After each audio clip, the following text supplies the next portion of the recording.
Hello दोस्तों, कैसे हैं आप लोग? उम्मीद करता हूँ अच्छे होंगे, स्वस्थ होंगे और अच्छे से अपने बोर्ड एग्जाम की तैयारी भी कर रहे होंगे। और जो भी वीडियो मैं अपलोड कर रहा हूँ, उससे कहीं न कहीं आप लोगों को फ़ायदा हो रहा होगा। तो ऐसे ही आप लोग अच्छे से पढ़ाई करते रहिए, अपने बोर्ड एग्जाम की तैयारी करते रहिए। मैं प्रेम प्रकाश आप सभी का स्वागत करता हूँ, आपके अपने यूट्यूब चैनल और फेसबुक पेज मैथपुल पर। दोस्तों अभी नवरात्रि का समय चल रहा है, तो आप सभी को नवरात्रि की बहुत-बहुत शुभकामनाएँ। और आज जो हम लोग एक नया चैप्टर शुरू करने वाले हैं, आपका चैप्टर नंबर 2, आपके टेक्स्ट बुक का जो चैप्टर नंबर 2 जो है, उसको हम लोग शुरू करने वाले हैं। आप ऑलरेडी बोर्ड पे देख पा रहे होंगे, ये पॉलिनोमियल चैप्टर है आपका बहुपद। इसी को आज हम लोग शुरू करेंगे और इससे रिलेटेड जो भी कॉन्सेप्ट है, उसको हम लोग सीखेंगे। बहुत ही इंटरेस्टिंग टॉपिक है ये, बहुत ही बढ़िया टॉपिक है। आप अच्छे से पढ़िएगा तो इसमें 110 मतलब 100% आप स्कोर करिएगा। सॉरी, 110% आप नहीं स्कोर कर सकते हैं, 100% स्कोर करिएगा इसमें।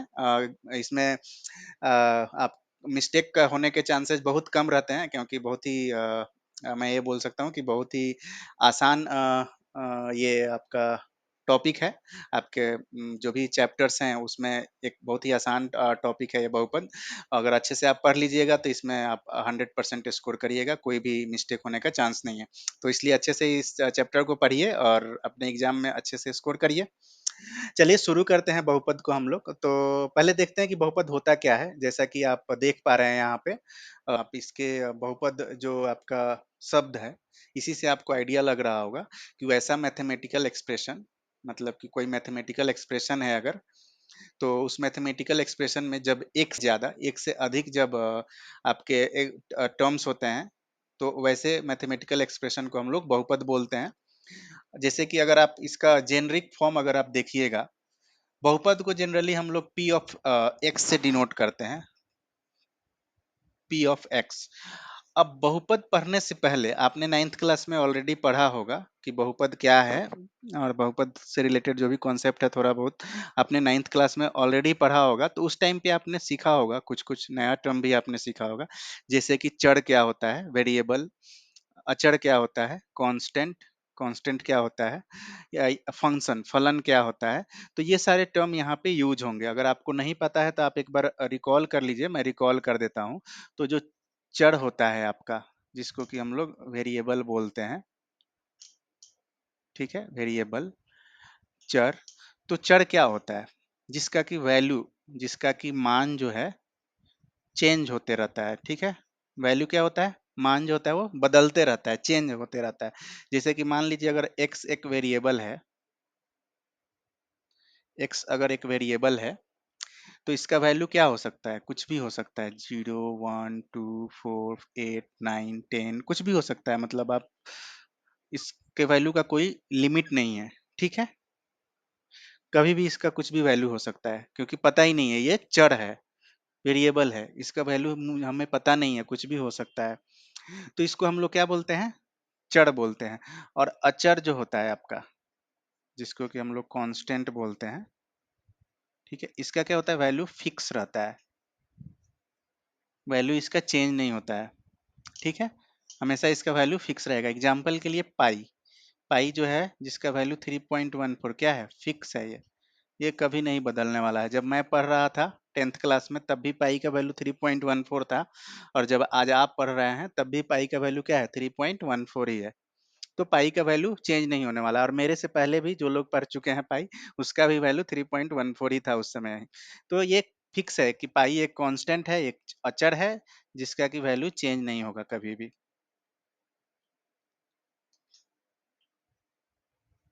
ठीक है, तो ये हो गया चर अचर। उसके बाद दूसरा जो टर्म है एक, वो आपका फंक्शन है, ठीक है, फलन, जिसको कि फलन बोलते हैं हम लोग। तो फलन जो होता है, फंक्शन, वो भी आपका वेरिएबल से रिलेटेड ही है, ठीक है। तो फंक्शन हम लोग देखते हैं कि फंक्शन क्या होता है। तो फंक्शन अगर आप डिफिनीशन देखने जाइएगा, तो बुक में आप उसका डिफिनीशन देख सकते हैं, ऑलरेडी दिया हुआ रहेगा नाइन्थ क्लास में अगर आपने पढ़ा होगा, तो वहां से डिफिनीशन आप देख सकते हैं। फंक्शन, फंक्शन जो होता है यूजुअली हम लोग यूज करते हैं रिलेशन बताने के लिए, दो क्वांटिटी के बीच में आप बोल सकते हैं कि दो क्वांटिटी के बीच में आपको रिलेशन बताता है ये कि किस टाइप का रिलेशन है। जैसे कि यहाँ पे मान लीजिए एक फंक्शन एफ ऑफ एक्स है, जिसको कि हम लोग लिखे हुए हैं 3x² प्लस 2x प्लस 4। तो यहाँ पे ये फंक्शन जो है वो x और एफ ऑफ एक्स में आपको रिलेशन इस्टेब्लिश कर रहा है, बता रहा है कि एफ ऑफ एक्स जो है वो x पे कैसे डिपेंड कर रहा है। एफ ऑफ एक्स जो है वो x पे कैसे डिपेंड कर रहा है, मतलब कि यहाँ पे रिलेशन बता रहा है वो। एफ ऑफ एक्स जो है वो x पे कैसे डिपेंड कर रहा है, मतलब कि 3x² प्लस 2x प्लस 4। तो इसलिए यहाँ पे एफ ऑफ एक्स को हम लोग बोलते हैं फंक्शन ऑफ एक्स। ठीक है, क्या बोलते हैं इसको? Function of x. अब ये जो एक्स है यहाँ पे, एक्स एक्स क्या है यहाँ पे? वेरिएबल है, चर है। ठीक है, ये आपका चर है, मतलब कि एक्स का जो वैल्यू है वो क्या रहेगा? चेंज होते रहेगा, बदलते रहेगा। और एफ ऑफ, अगर एक्स चेंज होगा तो आपका एफ ऑफ एक्स भी चेंज होगा। एग्जाम्पल के लिए यही वाला एग्जाम्पल हम लोग ले लेते हैं, f of x equal to 3x² plus 2x plus 4। अगर इस फंक्शन में हम लोग x का वैल्यू 1 रखेंगे तो देखते हैं कि एफ ऑफ एक्स का क्या वैल्यू मिलता है अपने को। एफ ऑफ 1 3 × 1 प्लस 2 × 1 प्लस 4, कितना हो गया ये? 3 प्लस 2 प्लस 4, कितना हो गया ये? 9। ठीक है, तो जब x का वैल्यू हम लोगों ने कितना रखा? 1 रखा, तो एफ ऑफ 1 कितना मिला? 9 मिला। अगर हम लोग एफ ऑफ 2 निकालें, मतलब कि x इक्वल टू 2 रखें, इसी में x इक्वल टू जब 2 रखेंगे तो देखते हैं कि एफ ऑफ एक्स का वैल्यू क्या मिल रहा है। ठीक है, x के जगह मैंने 2 रख दिया है, तो एफ ऑफ 2 जो हो जाएगा आपका 3 इंटू ये हो जाएगा 4 प्लस ये हो जाएगा 4 प्लस 4, ये हो जाएगा 3 सॉरी 12 प्लस 8, ये कितना हो गया? 20। तो आप देख पा रहे हैं जैसे जैसे x चेंज हो रहा है, जब x 1 था तो एफ ऑफ 1 कितना आया था? 9 आया था। ठीक है, और जब आपका एफ एक्स इक्वल टू 2 था, सॉरी जब हमने एक्स इक्वल टू 2 रखा तो एफ ऑफ 2 कितना आ गया? 20 आ गया। तो चेंज हो रहा है, अगर एक्स चेंज हो रहा है तो एफ ऑफ एक्स भी चेंज हो रहा है। तो इस टाइप से आपका फंक्शन का आपका हम लोग समझते हैं कि फंक्शन होता क्या है। सिंपल है, आप इसको समझ लीजिए, फंक्शन का जो डिफिनीशन है। बस इतना आपको फंक्शन के बारे में जानना है, इसलिए क्योंकि जब पॉलिनोमियल आप पढ़िएगा तो वो भी फंक्शंस के टर्म में ही लिखा जाएगा, तो इसलिए फंक्शन और वेरिएबल एंड कांस्टेंट ये जानना जरूरी है। अब हम लोग देखते हैं कि पॉलिनोमियल कैसे लिखते हैं। तो पॉलिनोमियल का सबसे पहले हम लोग स्टैंडर्ड फॉर्म देखते हैं कि स्टैंडर्ड फॉर्म क्या होता है पॉलिनोमियल का। ठीक है, स्टैंडर्ड फॉर्म, किसी भी पॉलिनोमियल का स्टैंडर्ड फॉर्म क्या होता है। और चूंकि पॉलिनोमियल है तो पॉलिनोमियल वाले फंक्शन को हम लोग क्या चीज से डिनोट करेंगे? पी ऑफ एक्स से डिनोट करेंगे। ठीक है, एफ ऑफ एक्स से भी कर सकते थे, के ऑफ एक्स से भी कर सकते हैं, बट चूंकि पॉलिनोमियल है तो उसका पी ले लेंगे, पॉलिनोमियल का पी ले लेंगे, और इसलिए इसको हम लोग पी ऑफ एक्स से डिनोट करेंगे। P of x equal to, standard form हम लोग देखते हैं, ए एन एक्स का power n plus a n minus one x का power n minus one plus n minus two x का power n minus two plus ये ऐसे ही चलते जाएगा, यहाँ पे हो जाएगा ए वन और यहाँ पे हो जाएगा एक्स का पावर वन प्लस सी। ठीक है, तो ये आपका क्या होता है? पॉलिनोमियल का स्टैंडर्ड फॉर्म होता है, आपको ध्यान रखना है ये चीज। ठीक है, ये पॉलिनोमियल का आपका स्टैंडर्ड फॉर्म है किसी भी पॉलिनोमियल का। अब इसी के बेसिस पे हम लोग पॉलिनोमियल के अलग अलग कॉन्सेप्ट को हम लोग समझने का कोशिश करेंगे। ठीक है, तो आपका जो ये पॉलिनोमियल जो है, इसमें पहले ये देखते हैं कि ये क्या है? ए n minus one, A n minus to, या फिर ये जो ए वन है, इसको हम लोग क्या बोलते हैं? ठीक है, तो इसको हम लोग बोलते हैं कोफिशिएंट, गुणांक। ठीक है, ये आपका कोफिशिएंट होता है, गुणांक, ये आपका गुणांक होता है। उसके बाद आपका ये हो गया एन। एन क्या है? n जो है वो क्या है, पावर ऑफ x है, ठीक है, x का घात है n।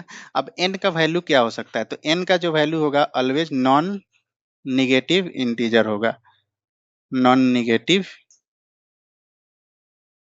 इंटीजर, मतलब n जो होगा हमेशा क्या होगा, पॉजिटिव इंटीजर होगा, मतलब कि n का वैल्यू निगेटिव नहीं हो सकता है, ठीक है, n का वैल्यू हमेशा पॉजिटिव ही रहेगा। n का वैल्यू चूंकि इंटीजर है तो फ्रैक्शन वगैरह में इसका वैल्यू रहेगा नहीं, डेसिमल में या फिर भिन्न में ऐसा नहीं रहा, इंटीजर है, n का वैल्यू इंटीजर ही रहने वाला है, और उसमें भी कौन सा इंटीजर, पॉजिटिव इंटीजर रहेगा, ठीक है। तो ये आपका दो टर्म, यहाँ दो कॉन्सेप्ट आपको यहाँ पे ध्यान रखना है, एक तो कि ये an -1 an-2 और a1 जो क्या है वो क्या है, कोफिशियंट है, n क्या है, x का पावर है, और n का वैल्यू क्या होगा, वो पॉजिटिव इंटीजर होगा या नॉन नेगेटिव इंटीजर, दोनों में से कोई भी आप याद रख सकते हैं, ठीक है। और उसके बाद एक जो है वो c है, तो c क्या होगा, कांस्टेंट होगा, अचर होगा, ठीक है, c जो होगा वो अचर होगा,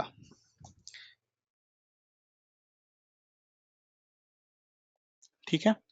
आपका इसका वैल्यू 1 2 3 -4 -6 कुछ भी हो सकता है, ठीक है, तो ये अचर है। तो ये आपका स्टैंडर्ड फॉर्म होता है आपके पॉलिनोमियल का, ये आपको याद करना है, याद रखना है, ठीक है। हमेशा इसी के बेसिस पे आप कोई भी क्वेश्चन को कंपेयर करके सॉल्व कर सकते हैं, ठीक है। अभी हम लोग दूसरा कॉन्सेप्ट इसमें देखते हैं पॉलिनोमियल में, कि आपका, और यहाँ पे एक और चीज आपको बता देना चाहूंगा, जो आपका जो पॉलिनोमियल जो है वो आपको सिर्फ पढ़ना है, ये वाला सिंगल वेरिएबल पॉलिनोमियल, ठीक है, एक चर वाले बहुपद ही आपको पढ़ना है सिर्फ, ठीक है।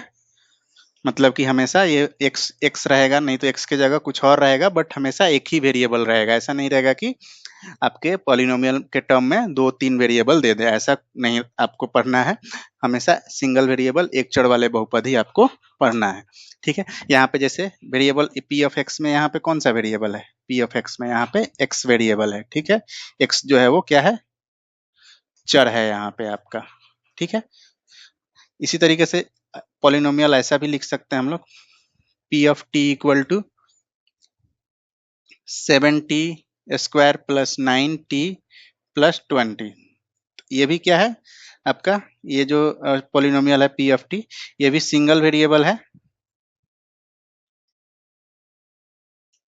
और यहाँ पे वेरिएबल क्या है, टी है, टी जो है यहाँ पे वो चर है, वेरिएबल है सिंगल ही सी, मतलब कि अगर ये टी में है तो टी ही रहेगा आपके इधर के पॉलिनोमियल के टर्म्स में, ऐसा नहीं रहेगा कि 7t² + 9x ऐसा दे दे, ऐसा नहीं होने वाला है, ठीक है।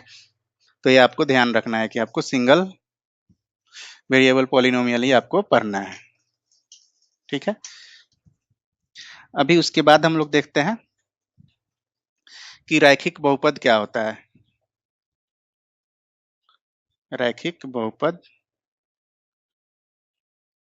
क्या होता है, लीनियर पॉलिनोमियल, ठीक है, लीनियर पॉलिनोमियल क्या होता है, ठीक है, लीनियर पॉलिनोमियल क्या होता है वो देखते हैं। तो जब, सॉरी, लीनियर पॉलिनोमियल से पहले हम लोग दूसरा एक कॉन्सेप्ट है उसको पहले सीख लेते हैं, फिर आप लीनियर पॉलिनोमियल सीखिएगा तो ज्यादा इजीली समझ में आएगा। हम लोग ये सीखते हैं कि डिग्री क्या होता है, डिग्री ऑफ ए पॉलिनोमियल, ठीक है,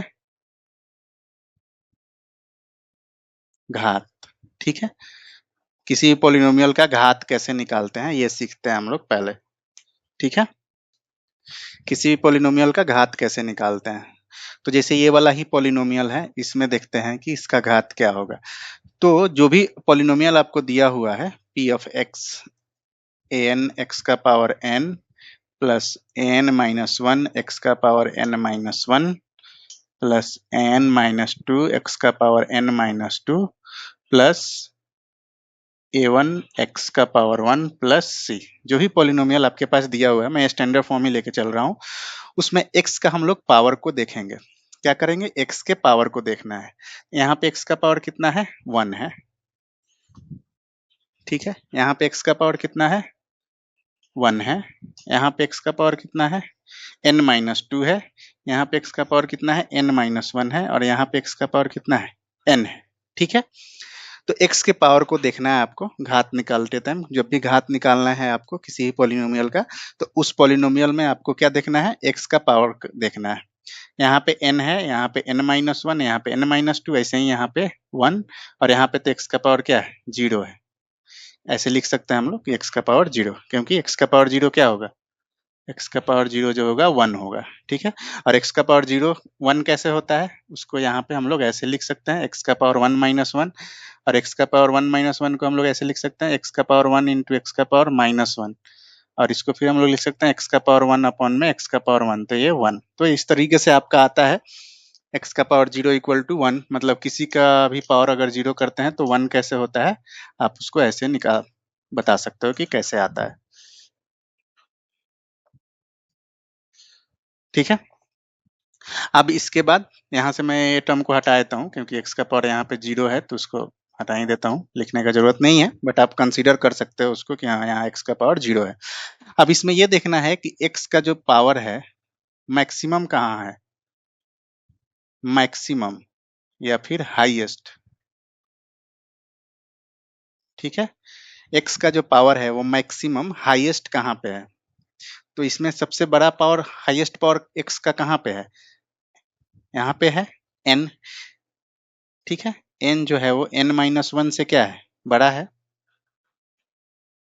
ठीक है, n जो है वो n माइनस 1 से बड़ा होगा। कैसे? क्योंकि मान लीजिए n का वैल्यू अगर 4 है, तो इधर कितना हो जाएगा? 4 माइनस 1, तो ये 4 और ये 3, तो 4 जो है वो 3 से क्या है? बड़ा है। तो n का वैल्यू जो भी रहेगा वो हमेशा n माइनस 1 से बड़ा होगा। तो यहाँ पे आपका x का जो पावर है, हाईएस्ट पावर, वो क्या है? n है ये वाले में। तो यही आपका क्या हो जाएगा? डिग्री हो जाएगा इस पॉलिनोमियल का। ठीक है, इस पॉलिनोमियल का जो डिग्री होगा, जो घात होगा, वो क्या होगा? n होगा। ठीक है, अब अलग अलग पॉलिनोमियल आपको देगा और बोलेगा कि उस पॉलिनोमियल का डिग्री बताइए कि डिग्री क्या है। ठीक है, तो देखते हैं कैसे हम लोग नॉर्मल पॉलिनोमियल्स का डिग्री कैसे निकालते हैं। ये तो स्टैंडर्ड फॉर्म हो गया आपका। स्टैंडर्ड फॉर्म में कैसे पॉलिनोमियल हम लोग देखें कि इसमें n है। ठीक है, अब एक पॉलिनोमियल लेते हैं, p of x equal to 7x square plus 9x plus 4x का पावर 0। ठीक है, ये आपका पॉलिनोमियल है। इसमें आपको बताना है कि डिग्री कितना है इस पॉलिनोमियल का। ठीक है, इस पॉलिनोमियल का डिग्री आपको निकालना है, घात। ठीक है, घात आपको अगर निकालना है, तो मैंने अभी बताया था कि आपको इसके पॉलिनोमियल, इसके पावर को कंसीडर करना है। ठीक है, तो इसमें पावर क्या है? इसमें पावर 0, यहाँ पे पावर 1 और यहाँ पे पावर 2। ठीक है, तो 2 1 0, इसमें सबसे ज्यादा कौन सा है? सबसे बड़ा कौन है? हाईएस्ट। हाईएस्ट कौन सा है इसमें? 2 है। ठीक है, तो इसका डिग्री कितना हो जाएगा? 2 हो जाएगा। ठीक है, तो इस तरीके से हम लोग डिग्री निकालते हैं। बहुत ही आसान है डिग्री निकालना किसी भी पॉलिनोमियल का। जैसे मान लीजिए एक पॉलिनोमियल है p of x equal to √3x plus √7x का पावर -1 प्लस x का पावर -3, सॉरी x का पावर -2 प्लस 7। अभी पहले तो ये बताइए कि ये पॉलिनोमियल है कि नहीं है। पहले तो हम लोगों को कोई भी पॉलिनोमियल का डिग्री निकालने से पहले आपको ये चेक करना है कि वो पॉलिनोमियल है कि नहीं है। कैसे चेक करिएगा? तो उसको आपको कंपेयर करना है किससे? स्टैंडर्ड फॉर्म से। ठीक है, तो यहाँ पे √3 का power x, sorry √3 into x, तो x का पावर कितना? 1 प्लस √7 x का पावर -1 प्लस x का पावर -2 प्लस 7। अभी यहाँ पे x का पावर क्या है? यहाँ पे x का पावर जो है वो 1 है, यहाँ पे -1 है और यहाँ पे -2 है। तो अभी मैंने बताया था, जब स्टैंडर्ड फॉर्म हम लोग देख रहे थे, p of x equal to n x to the power n plus n minus 1 x to the power n minus 1, तो जो n जो था उसको मैंने बताया था कि उसका वैल्यू क्या होना चाहिए? पॉजिटिव इंटीजर होना चाहिए, ठीक है। बट यहाँ पे मुझे दिख रहा है -1, यहाँ पे मुझे दिख रहा है -2।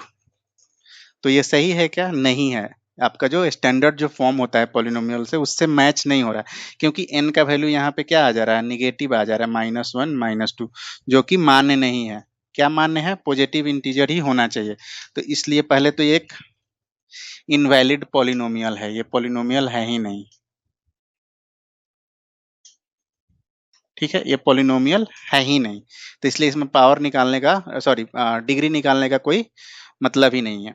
तो इसलिए ये भी आपको ध्यान रखना है। इस टाइप के भी क्वेश्चन आपसे पूछ पूछ देता है एग्जाम में। एक पॉलिनोमियल दे देगा, बोलेगा कि बताइए कि ये पॉलिनोमियल है कि नहीं है। मतलब मैथमेटिकल एक्सप्रेशन देगा, एक्चुअली पॉलिनोमियल तो बोल नहीं सकते हैं उसको। तो एक मैथमेटिकल एक्सप्रेशन दे देगा और बोलेगा कि ये बताइए कि ये पॉलिनोमियल है कि नहीं है। तो आपको ये ध्यान रखना है कि आपका एक्स का पावर जो है वो पॉजिटिव इंटीजर ही होना चाहिए, ठीक है। धनात्मक ही होना चाहिए। धनात्मक अगर नहीं है, धना पॉजिटिव इंटीजर नहीं है अगर, तो आपको वो पॉलिनोमियल नहीं होगा। ये चीज का ध्यान रखना है। अभी डिग्री निकालते हैं।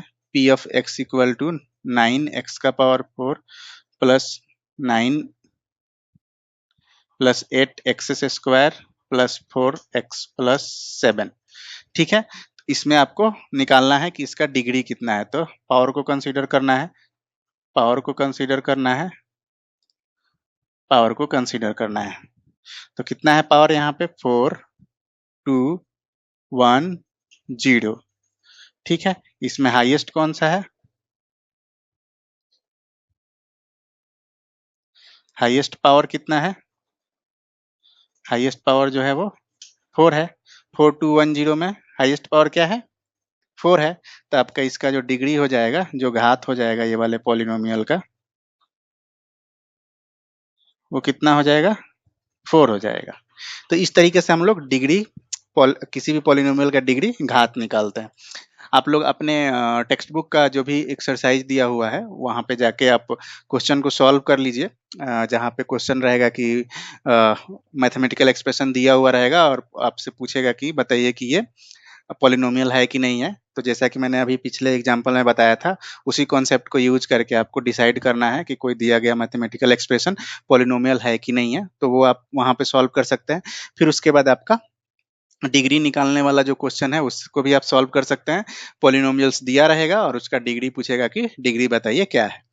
तो इस तरीके से आप पॉलिनोमियल का डिग्री निकाल सकते हैं। पॉलिनोमियल को दिए गए मैथमेटिकल एक्सप्रेशन को आइडेंटिफाई कर सकते हैं कि वो पॉलिनोमियल है कि नहीं है, ठीक है।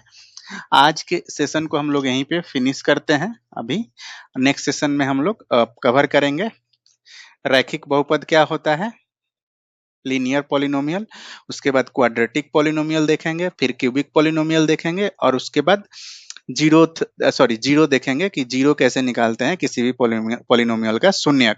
जीरो मतलब शून्यक, शून्यक कैसे निकालते हैं हम लोग किसी भी पॉलिनोमियल का। और फिर उसके बाद ज्योमेट्रिकल मीनिंग देखेंगे हम लोग, शून्यक का ज्यामितीय मीनिंग क्या होता है वो देखेंगे। तो अगले सेशन को जरूर आप देखिएगा, सो दैट कि जो भी कॉन्सेप्ट है पॉलिनोमियल का वो आपका क्लियर हो जाए। दोस्तों, अगर ये वीडियो अच्छा लगा है आप लोगों को, अगर ये सेशन जो भी है पॉलिनोमियल से रिलेटेड अगर आपको अच्छा लगा हो, अगर आपको जो भी कॉन्सेप्ट है वो अच्छे से समझ में आ गया हो, तो वीडियो को लाइक और शेयर कर दीजिए। चैनल को अगर सब्सक्राइब नहीं किए हैं अभी तक तो चैनल को सब्सक्राइब जरूर कर लीजिए, सो दैट कि जब कभी भी मैं नया वीडियो अपलोड करूँ तो आपको ऑटोमेटिक नोटिफिकेशन मिलता रहे। और आप लोग ऐसे ही अपना प्यार और आशीर्वाद बनाए रखिए। Thank you so much. मिलते हैं नेक्स्ट सेशन में।